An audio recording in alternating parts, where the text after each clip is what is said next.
বললাম তো ভারতবর্ষের একটা গর্ব, প্লাস বোলপুরের একটা গর্ব, বীরভূম জেলার তো গর্ববতী এবং গোটা ভারতবর্ষের গর্ব।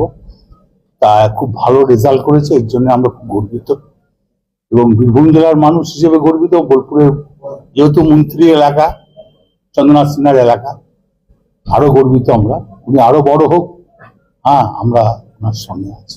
ইমনকে সশরীরে পার্টি হচ্ছে নিয়ে এসে সংবর্ধনা দিলেন, কেমন লাগছে? মন্ত্রী এলো, সৈত্য ঘোষ আছে, গগন সরকার আছে, নারায়ণ হালদার আছে, আরো আছে তোমার তপন আছে, হ্যাঁ আমাদের দুর্গাজপুরের ইয়ে আছে। পার্টির উদ্যোগ এটা পার্টি নিয়ে খুব জড়িয়ে, এটা পার্টি। আপনি তো আগেই বলেছিলেন যে ফিল্মে ওকে সংবর্ধনা দেবো, তো মন্ত্রীর জন্য ওয়েট করছে। এক জায়গায় হচ্ছিলাম না বলে দেওয়া হচ্ছে। বীরভূমের একটা জিনিস,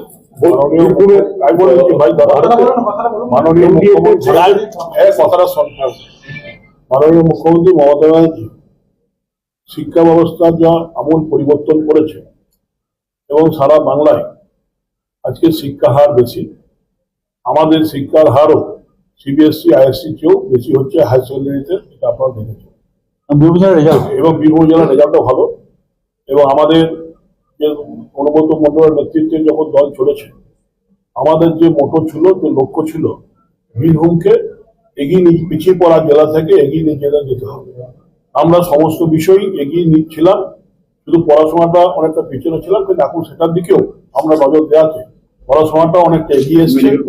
এবং দুটো মেডিকেল কলেজ যেমন হয়েছে, বিশ্ববিদ্যালয় হয়েছে, আরো ITI থেকে শুরু করে LC কলেজ প্রচুর হয়েছে। এবং তার সঙ্গে সঙ্গে এবার আমাদের লাস্ট লক্ষ্য হচ্ছে খেলাধুলাতেও আমরা অনেকটা এগিয়েছি, আর একটু এগোতে হবে যাতে অন্য জেলাদের সঙ্গে আরো কম্পিটিশন আসতে পারে। কিভাবে কাজে লাগাবেন বোলপুরে? ও তো ভারত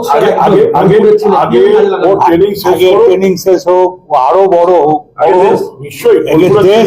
দেশের জন্য আমরা একটা আবদার ওর কাছে রাখবো যে জন্মস্থান যেমন আছে, ওর যেটা জন্মস্থান সেখানে নিশ্চয়ই ভুলবে না। এবং আমরাও চাই বড় হোক, আরো বড়, এবং জন্মস্থানকে যেন মনে রাখে।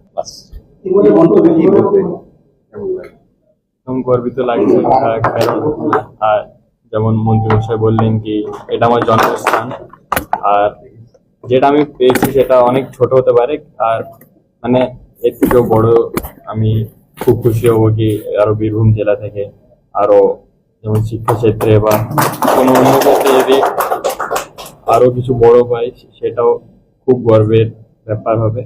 আর একদম যেমন বলেছেন কি এটা আমার জন্মভূমিতে, একদম জন্মভূমিতে আমি একদম ভুলবো না। আর অবশ্যই আমার থেকেও বড় যখন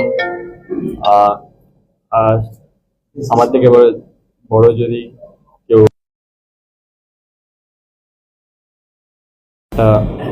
খুবই গর্বের ব্যাপার সেটাও। তো আমি তো গর্বিতই, আর আমি চাই কি আমার মতো আরো এই বীরভূম জেলার আর পশ্চিমবঙ্গের যুবক এটাতে ইন্সপায়ার।